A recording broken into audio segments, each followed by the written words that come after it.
ঘরদুয়ারের অবস্থা কি দেখুন, একদম খারাপ। আমাদের খাওয়া দাওয়া কমপ্লিট হয়ে গেছে। আজকে করেছিলাম ডাল, আলু সিদ্ধ, মুগ ডাল। এইবারে আমি সম্পূর্ণ দুধটা দিয়ে দেবো।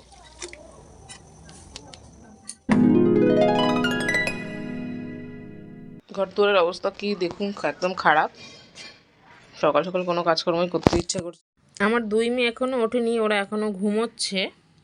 সকাল থেকে কোনো কাজকর্ম করতে ইচ্ছা করছে না, তো ঘুম পাচ্ছে খালি। ভাবছি মাথায় একটু তেল দেবো, দিয়ে স্নান করব। আর রান্নাবান্না আজকে মঙ্গলবার, এমনিতে নিরামিষ। চোখ দুটো যেন ঘুমে ঢুলে আসছে। অত রাত্রে শুয়েছি তো আর ঘুমই আসেনি, সারা রাত্রি ওদের ঘুম হয়নি। আর বাসে করে গেছি, এত কষ্ট হয়েছে, এতটা দূর। কি বলবো, আর কিছু বলার নেই। তো চলুন কাজকর্মগুলো সারি। আর কি কাজ করলাম আপনাদের। আমার ভাত হয়ে গেছে, আর প্রেশার কুকারে আমি লুচির খাবারটা সিটি মেরে নিয়ে ওই প্রেশার কুকারটা পরিষ্কার করে নিয়ে আমাদের জন্য মুগ ডাল সিটি মারতে বসিয়েছি। আর আজকে করব বেগুন ভাজা, ভাতে আলু সিদ্ধ দিয়ে দিয়েছি। আর প্রেশার কুকারটা নতুন, কিন্তু এত ডিস্টার্ব করছে না, সিটিই পড়ছে না, আমি বুঝতেও পারছি না যে আদৌ হচ্ছে কি হচ্ছে না। তো চলুন নুন হলুদ চিনি মাখিয়ে বেগুনটা রেখে জামা কাপড় কাচবো। তো এদিকে এগুলো হোক, আর চলুন ঘরটা মুছে জামা কাপড়গুলো কেচে আসলে। খাওয়া দাওয়া কমপ্লিট হয়ে গেছে। আজকে করেছিলাম ডাল, আলু সিদ্ধ, মুগ ডাল, আলু সিদ্ধ আর বেগুন ভাজা। দেখানো হয়নি, তখন মেয়েকে খাওয়াতে বসে ওর থালাতেই আমি খেয়ে নিয়েছিলাম, সেই কারণে দেখানো হয়নি। এখন আমরা একটু শোবো। ঘুমাবে? চলো। তো এখন আমরা একটু ঘুমাবো, তার কারণ আপনি রাত্রি এসে আমাদের ঠিক ঘুম হয়নি, তো বড় মেয়ে আগেই ঘুমিয়ে পড়েছে। আর এখন আমরা একটু বিছানা করে শোবো, বেলা কথা বলবো। তো এখন একটুখানি বিছানা করে নিই। সন্ধ্যা 7:30টার মতন, কিন্তু আমি কোনো রকম এনার্জি পাচ্ছি না কাজের। মনে হচ্ছে বিয়েটা আমার বাড়িতেই হয়েছিল, অনুষ্ঠান হয়তো আমার বাড়িতেই হয়েছে। প্রচুর খাটাখাটনি করেছি। জামা ছিঁড়ে গেছে? ছিঁড়ে যাক, ছেলে জামা পরবে। ছেলে জামা পরবে না? নতুন জামা পরবে? ঠিক আছে। তো দেখলেন আমার মেয়ে নতুন জামা দরকার, এখন নতুন জামা চাইছে। তো যাই হোক, এখন আমি রান্নাঘরে এসেছি, ছোটোটাকে খাইয়ে দিয়েছি, কিন্তু কোনো কাজকর্ম হয়নি, বাসন মাজা হয়নি, কোনো গ্যাসও পরিষ্কার করিনি। লুচি? হ্যাঁ, এখন একটু লুচি করব আর একটু সুজি করব। তো আগে আটা ময়দাটা মেখে নিই। আমি আটা আর ময়দা, মানে ময়দার ভাগটা বেশি থাকে, অল্প একটু আটা দিয়ে আমি লুচি করি বেশিরভাগ। সামনের এইটুকুনি পোর্শনে শুধু আটা আছে, বাদ বাকি সব ময়দা আছে। আর জল গরম করেছি, গ্যাসের অবস্থা দেখুন পুরো নোংরা হয়ে রয়েছে। আগে গ্যাসটা পরিষ্কার করব, তারপরে কিন্তু আমি লুচি করবো। আর এদিকে দেখুন, এই যে ফু দিয়ে দিয়ে আটাগুলোকে ওরা যাচ্ছে। চলুন তো দেরি না করে আগে মেখে নিই। তো গ্যাসের উপরটা মুছে আমি কড়াইটা ধুয়ে বসিয়ে দিয়েছি। এবারে এই কড়াইতে আমি একটু জল গরম করবো সবার পর।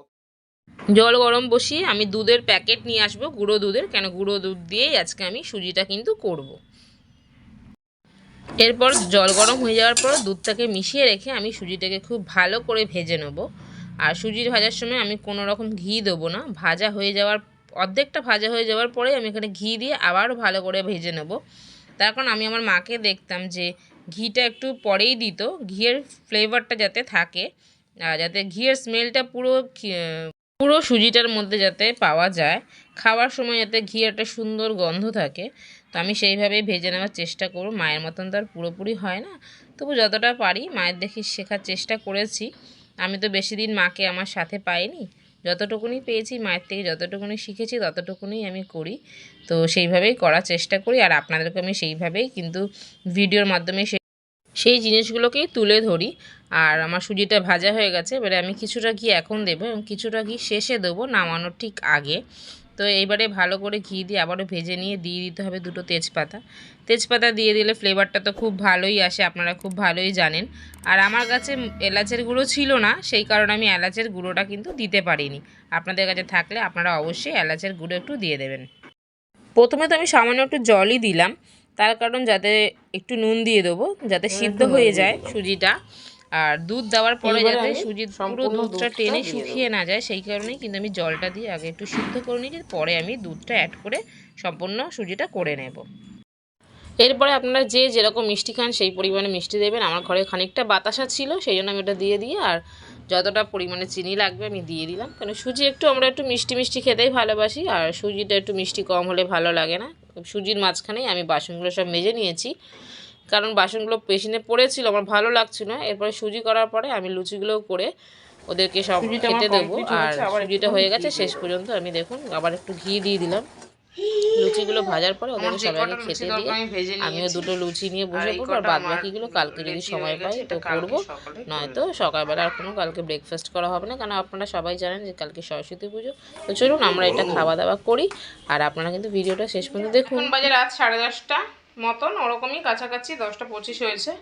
তো বেগুন ভেজে নিয়েছি, আর আমাদের সকালের ডাল আছে, একটু আলু সিদ্ধ আছে, ওই দিয়ে এখন আমরা খাওয়া দাওয়া করে নেব। তো আজকে মতন ভিডিওটা এখানে এন্ড করছি। ভালো লাগলে লাইক কমেন্ট শেয়ার করে দেবেন, চ্যানেলটাকে সাবস্ক্রাইব করে আমার পাশে থাকবেন।